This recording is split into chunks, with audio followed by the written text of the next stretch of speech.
मेरे शरीर की वजह से मैं कैद हूँ, पर मेरा मन आज़ाद है और मेरी आत्मा भी।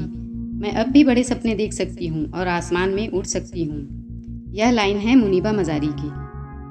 जिस मुनीबा मज़ारी को दुनिया जानती है, उसके पीछे एक दर्दनाक कहानी छुपी हुई है।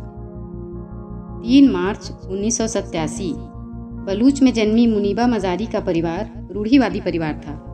उनकी 18 साल में ही शादी कर दी गई थी। हालांकि शादी के लिए वह मन से तैयार नहीं थी, लेकिन वह ऐसे परिवार से थी जहां पर लड़कियां किसी भी चीज़ के लिए मना नहीं कर सकती थी। शादी के 2 साल बाद ही उनके साथ ऐसा हुआ जिसकी कल्पना भी उन्होंने नहीं की थी। उनकी कार का एक्सीडेंट हो गया। ड्राइविंग के दौरान उनके पति की आंख लग गई थी, जिसके कारण उनकी कार खाई में जा गिरी।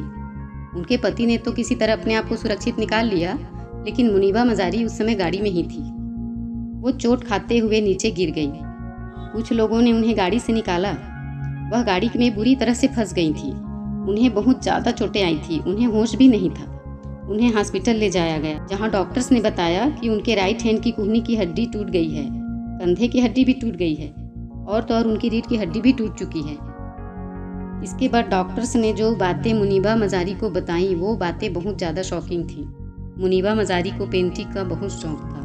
डॉक्टर ने बताया कि आपके हाथ की हड्डी टूटने की वजह से आप पेंटिंग नहीं कर सकती। डॉक्टर ने ये भी बताया कि आपकी रीढ़ की हड्डी टूटने की वजह से आप चल फिर नहीं सकती और आप कभी माँ भी नहीं बन पाएंगी। इतनी सारी कमियां सुनने के बाद तो कोई भी इंसान हिम्मत हार देता, जीने की आस ही छोड़ देता। लेकिन मुनीबा ने डॉक्टर से कहा, कोई बात नहीं। उन्होंने अपने भाई से एक दिन कहा, हॉस्पिटल की सफ़ेद चादर और दीवारें देखकर मैं ऊब चुकी हूँ, मुझे कुछ रंग दे दो, मैं पेंटिंग करना चाहती हूँ। तब उन्होंने अपनी पेंटिंग वहीं बनानी शुरू की।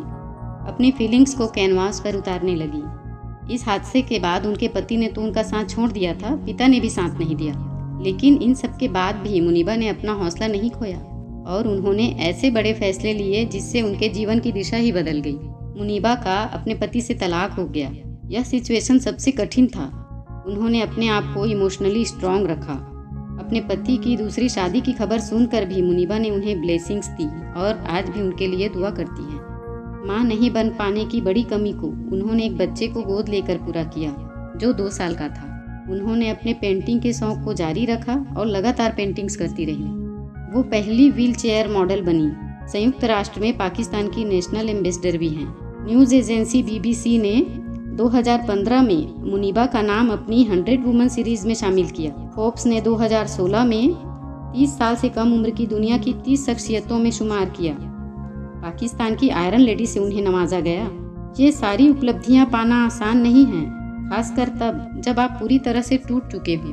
फिर भी मुनीबा मज़ारी ने अपना हौसला नहीं छोड़ा और इस मुकाम पर पहुंच पाई जहां आज वो हैं। आपके पास रास्तों की कमी नहीं है, बस सही रास्ता चुनकर उस पर हिम्मत से आगे बढ़ने की देरी होती है। यह आप एक छोटी सी घटना से समझ सकते हैं, जो उन्होंने अपने एक स्पीच में कहा था। एक बार उनका बेटा जब 4 साल का था, उनके घर में पहला फुटबॉल आया था। वह बहुत एक्साइटेड था खेलने के लिए। उसने कहा, चलो मम्मी फुटबॉल खेलते हैं। ऐसा कहकर उसने फुटबॉल उनके पैर के नीचे रख दिया और फिर कहा, चलो मारो। उस समय मुनीबा दुखी और हताश हो गई थी। उन्होंने कहा, मैं नहीं मार सकती। उनके बेटे ने कहा, क्या हुआ जो आपके पैर नहीं चलते, आपके हाथ तो हैं, चलिए कैच खेलते हैं। उस दिन उन्होंने सोचा कि ग्लास आधा खाली नहीं, आधा भरा है। यह आपकी सोच पर निर्भर करती है। कुछ घटनाएं आपके शरीर को कमज़ोर जरूर कर देती हैं, लेकिन आपके मन को मजबूत बना देती हैं। आखिर में मुनीबा मज़ारी की एक थॉट सुनिए जो आपको इंस्पिरेशन जरूर देगी। कोई बात नहीं अगर आप डरते हो, कोई बात नहीं अगर आप रोते हो, सब कुछ ठीक है, लेकिन हार मानना ऑप्शन नहीं होना चाहिए। अगर यह वीडियो आपको अच्छी लगी तो इसे शेयर ज़रूर करें और सब्सक्राइब करें ताकि ऐसी ही वीडियोस आपको मिल सकें।